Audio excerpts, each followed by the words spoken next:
Years of research, and yet scientists are still stumped. It shouldn't be possible! How? This thing, it shouldn't be living, but it is. It surpassed the odds. This creature has been living for so long, despite having an abnormally small fucking brain! Hello! I have a love and hate relationship when it comes to strategy games. I do enjoy them, and the rare chance I pull some crazy moves in a turn is an amazing feeling, but most of the time I think way too hard on making my decisions and it ends up making my brain hurt. I'm not really good at strategy games because I'm not very smart, but recently I've been playing more strategy games than ever, and I just want to talk about on how awesome they are. In strategy games, you can have a plan that can easily overpower the opponent or make a great comeback from a huge disadvantage, but it got me thinking. Almost every game involves strategy. First-person shooters, racing games, puzzle games, and many others all have some sort of strategy involved. So, what makes a strategy game a strategy game? I don't fucking know. Maybe I'm thinking way too hard on what makes up the genre. So, let's talk about the games I've been playing recently that are in the category. What's a good start? Time to What the fuck? A trading card game and most known for the kids show, Yu-Gi-Oh! Actually has some crazy ass strategy involved in the game itself. It has been around for years and the game has changed a lot since its first season. In Legacy Yu-Gi-Oh! Most monsters had bare bones stats and a small description of backstory. The game was simple and easy to learn. It mostly summed up to higher number equals better. Now fast forward to current state of Yu-Gi-Oh! What the fuck is this? Yu-Gi-Oh! Played with old cards looks like this.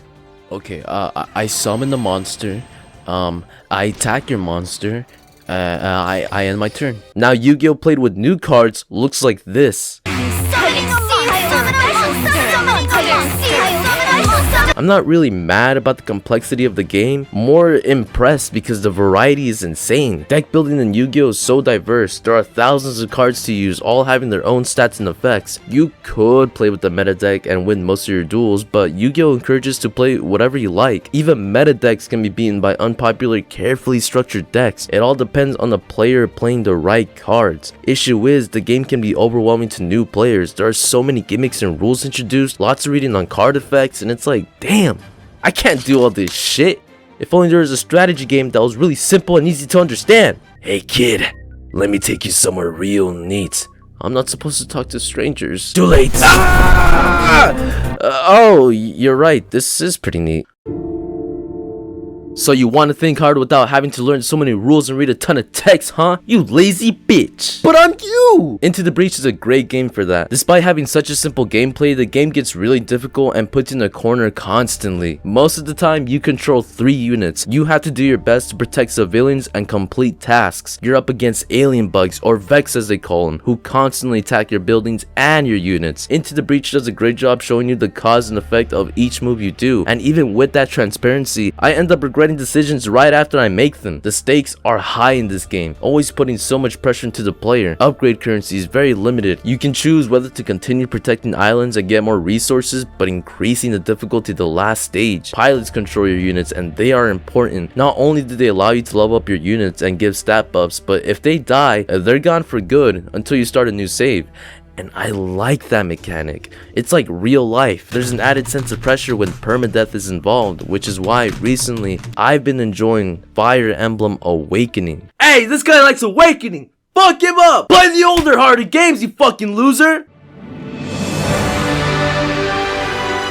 I like Fire Emblem because it's my first experience with permadeath, which Fire Emblem is notorious for. But I also like Fire Emblem for the anime girls.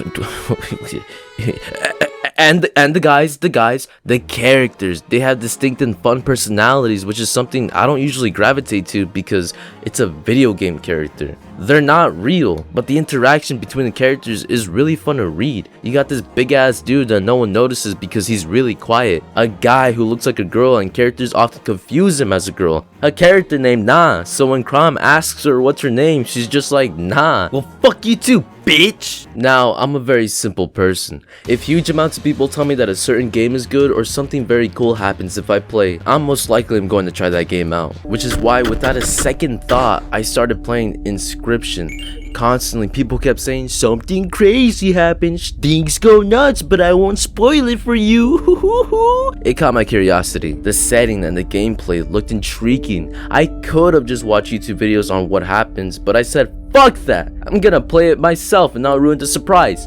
And oh boy, am I glad I didn't ruin it for myself. And sorry to say, but I'm not gonna spoil anything here either. Mostly because I'm not even close to finishing the game. At least that's what it feels like. Just when I thought I was about to beat the game, boom!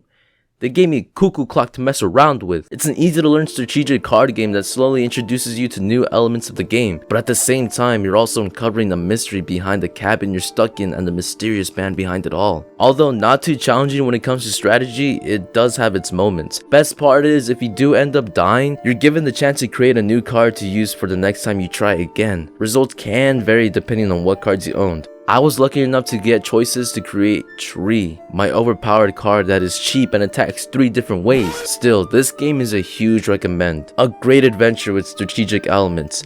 Just be careful when treading through, because this game can actually fuck you up.